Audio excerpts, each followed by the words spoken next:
Hello students, welcome to my YouTube channel. आज की video का टॉपिक है फूड न्यूट्रिशन एंड हाइजीन। मतलब फूड न्यूट्रिशन एंड हाइजीन का मतलब होता है पोषण, आहार और स्वच्छता।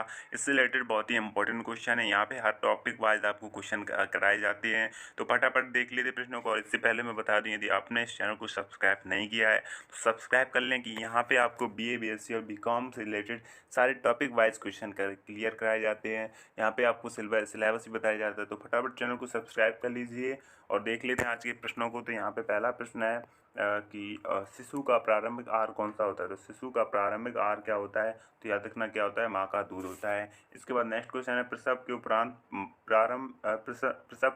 प्रारंभ में माँ के स्तनों से होने वाले स्त्राव को क्या कहते हैं, तो याद रखना क्या कहते हैं, कोलोस्ट्रम कहते हैं। इसके बाद नेक्स्ट क्वेश्चन है कि कोलोस्ट्रम के विषय में सत्य है। तो कोलोस्ट्रम के विषय में सत्य क्या है, तो ये सभी ऑप्शन यहाँ सही है, तो देख लीजिए पहले। तो इन सभी को देख लेते हैं। यहाँ पे क्या है कि यह गाढ़ा पीले रंग का तरल पदार्थ होता है। ऑप्शन नंबर ए भी सही है। बी देखते हैं, इसमें दूध की अपेक्षा प्रोटीन विटामिन ए अधिक मात्रा में होता है, तो बी ऑप्शन भी यहाँ सही है। इसमें कार्बोहाइड्रेट, वसा तथा विटामिन बी समूह की मात्रा दूध की अपेक्षा कम होती है, यानी ऑप्शन नंबर आपकी डी सही हो जाएगा। तीनों ऑप्शन यहाँ पे सही है, उपयुक्त सभी तथ्य सत्य हैं। इसके बाद आगे देख लेते हैं क्वेश्चन नंबर 4। यहाँ कह रहा है कि स्तनपान से लाभ है। तो स्तनपान से क्या लाभ है, तो याद रखना क्या है, तो ये उपयुक्त सभी लाभ तो यहाँ पे क्या दिए हैं कि पर्याप्त पोषण प्राप्त होता है तथा किसी प्रकार के संक्रमण की आशंका नहीं होती है। ठीक। इसके बाद आ गया कि निःशुल्क, सरल एवं सुविधाजनक पोषण प्राप्त होता है। माँ तथा शिशु दोनों की संतुष्टि एवं आनंददायक होता है। तो यहाँ पे ऑप्शन नंबर आपका डी से हो जाएगा, यानी तीनों ऑप्शन सही हैं। इसके बाद अगला क्वेश्चन देख लेते हैं, मुख्य रूप से किन दशाओं में शिशु के स्तनपान नहीं कराना चाहिए। तो देख लेते हैं ऑप्शनों को। यहाँ पे क्या कहा है कि मुख्य रूप से किन दशाओं में शिशु को स्तनपान नहीं कराना चाहिए। तो देख लेते हैं ऑप्शनों को। यहाँ पे यदि माँ गंभीर या संक्रमित रोग से पीड़ित हो, यदि माँ शारीरिक अवस्था या मानसिक अवस्था दुर्बल हो, यदि माँ की शीघ्र ही पुनः गर्भ धारण कर ले, तो इन सभी डी ऑप्शन यहाँ पे सही हो जाएगा, यहाँ पे उपरोक्त सभी दशाओं में। ठीक। इसके बाद नेक्स्ट क्वेश्चन है हमारा कि शिशु द्वारा कोलोस्ट्रम ग्रहण करने से क्या लाभ होता है। तो याद रखना क्या है, तो यहाँ पे ऑप्शन नंबर सभी से हो जाएंगे, यानी उपरोक्त सभी लाभ होते हैं। तो देख लीजिए ऑप्शन क्या है कि शिशु की रोग प्रतिरोधक क्षमता का विकास होता है, विभिन्न एंजाइम उत्तेजित होते हैं और पाचन क्षमता नियमित होती है। तो यहाँ पे ऑप्शन नंबर आपका डी सी हो जाएगा। इसके बाद नेक्स्ट क्वेश्चन देख लेते हैं, क्वेश्चन नंबर 7। यहाँ कह रहा है कि शिशु के स्तनपान कराने में ध्यान रखना चाहिए। तो शिशु के स्तनपान कराने में ध्यान रखना चाहिए, यहाँ पे ऑप्शन नंबर डी से हो जाएगा। क्या कहा है कि उपयुक्त सभी बातों का ध्यान रखना चाहिए। तो ऑप्शन उपयुक्त सभी बातें क्या है, तो देख लेते हैं फटाफट। यहाँ कह रहे हैं कि स्तनों की सफाई का ध्यान रखना चाहिए, माँ को बैठकर स्तनपान कराना चाहिए, और शिशु यहाँ पे माँ के बैठकर स्तनपान कराना चाहिए तथा शिशु का सिर धड़ से ऊंचा होना चाहिए। ठीक। इसके बाद है कि स्तनपान कराने के उपरांत शिशु को डकार अवश्य दिलाना चाहिए। तो यहाँ पे ऑप्शन नंबर आपका डी सी हो जाएगा। ठीक। इसके बाद नेक्स्ट क्वेश्चन देख लेते हैं, क्वेश्चन नंबर 8 कि शिशु के पोषण के लिए गाय का दूध देते समय ध्यान रखना चाहिए। किन चीज़ों का ध्यान रखना चाहिए, ध्यान रखना आवश्यक है कि दूध को उबाल कर या संक्रमित कर लें। यहाँ पे बिल्कुल सही ऑप्शन ये भी सही है कि दूध को उबाल कर विसंक्रमित कर लें। ठीक, संक्रमित ना हो तो। इसके बाद बी ऑप्शन है कि दूध में निर्धारित मात्रा में पानी मिलाकर हल्का कर लें। और इसके बाद तीसरा ऑप्शन है दूध में लैक्टोज की पूर्ति के लिए अल्प मात्रा में शर्करा मिला लें। तो ऑप्शन नंबर यहाँ पे डी से हो जाएगा। ये सभी बातें यहाँ पे सही हो जाती हैं। ठीक। इसके बाद नेक्स्ट क्वेश्चन है क्वेश्चन नंबर 9। यहाँ है शैशवावस्था में शिशु की कैलोरी संबंधी आवश्यकता होती है। तो क्या होती है, तो याद रखना उपयुक्त सभी कथन यहाँ सही है। तो क्या है ऑप्शन, तो देख लेते हैं। यहाँ पे है ऑप्शन कि प्रथम 3 माह में 120 कैलोरी प्रति किलोग्राम शरीर भार के अनुसार, 3 से 6 माह में 110 कैलोरी प्रति किलोग्राम शरीर के भार के अनुसार। इसके बाद अगला है कि 6 माह से 1 वर्ष तक 100 कैलोरी प्रति किलोग्राम शरीर के भार के अनुसार। तो यहाँ पे ऑप्शन नंबर आपका डी सी हो जाएगा। इसके बाद नेक्स्ट क्वेश्चन है क्वेश्चन नंबर 10। यहाँ कह रहा है कि गाय भैंस के दूध पर पलने वाले शिशुओं की कार्बोहाइड्रेट संबंधी आवश्यकताओं की पूर्ति का उपाय है। तो क्या है, तो देख लेते हैं। यहाँ पे क्या है, ऑप्शन नंबर यहाँ बी सी हो जाएगा, गाय या भैंस के दूध में अल्प मात्रा में शक्कर मिलाएं। ठीक, तो ऑप्शन नंबर आपका बी सी हो जाएगा। इसके बाद नेक्स्ट क्वेश्चन देख लेते हैं, क्वेश्चन नंबर 11।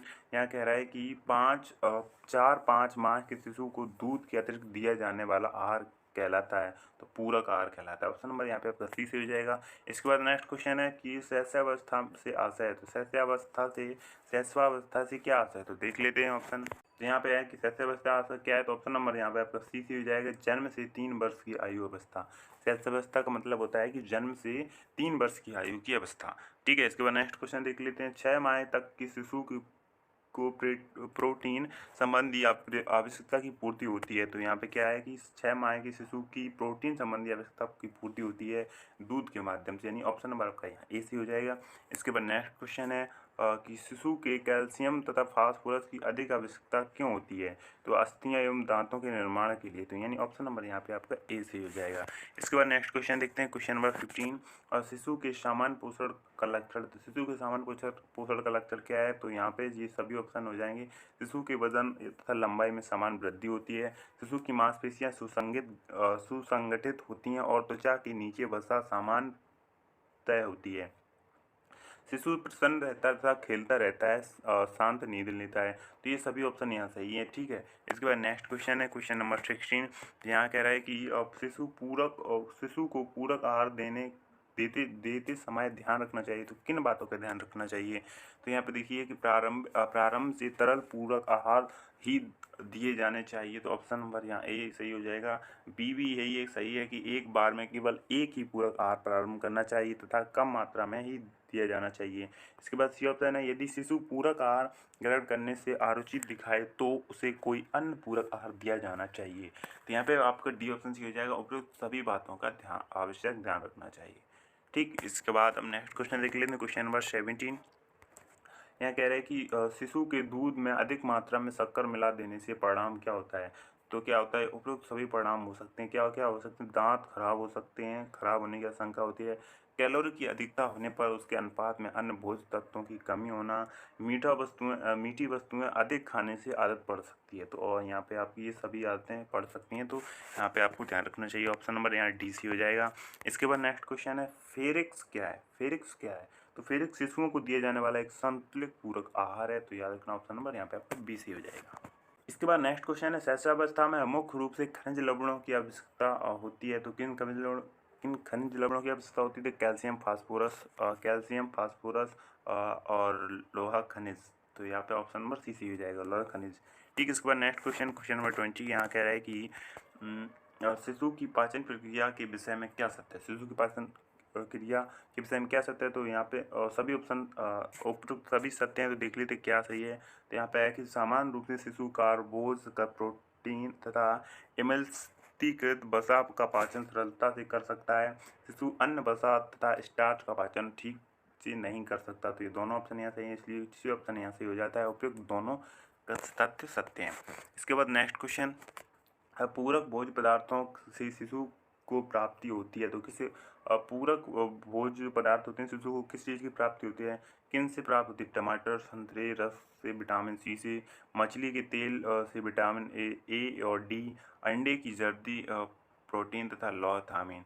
ठीक है, तो यहाँ पे आपके तीनों ऑप्शन यहाँ सही हैं, तो इसलिए आप डी ऑप्शन पर टिक करेंगे, डी ऑप्शन यहाँ सही है, उपयुक्त सभी पोषक तत्व हैं। ठीक, इसके बाद नेक्स्ट क्वेश्चन है ठीक, तो यहाँ पे नेक्स्ट क्वेश्चन है कि आहार ग्रहण करने के उपरांत शिशु के रोने का कारण होता है, तो क्या क्यों रोता है, तो हो सकता है पेट में वायु भर जाना, ऑप्शन नंबर यहाँ पे ए सी हो जाएगा। ठीक, इसीलिए तो कहा जाता है कि जब जो शिशु को भोजन कराने की या आपका आहार ग्रहण करने के बाद उसे ढकार आना चाहिए। ठीक, तो यहाँ पे इसका आंसर क्या हो जाएगा, पेट में वायु भर जाना, इसके कारण वो शिशु रोने लगता है। तो इसके बाद नेक्स्ट क्वेश्चन है, शिशु को अतिसार की समस्या होने पर विशेष ध्यान रखना आवश्यक है, क्योंकि इस चीज़ का तो शिशु का निर्जलीकरण से बचाव होती है, यानी ऑप्शन नंबर पे बी सी हो जाएगा। यदि दोस्तों वीडियो पसंद आए तो वीडियो को लाइक कर दीजिए, चैनल को सब्सक्राइब कर लीजिए, क्योंकि यहाँ पे आपको टॉपिक वाइज हर टॉपिक क्लियर कराया जाता है। ठीक, तो मिलते हैं नेक्स्ट वीडियो में, तब तक के लिए नमस्कार।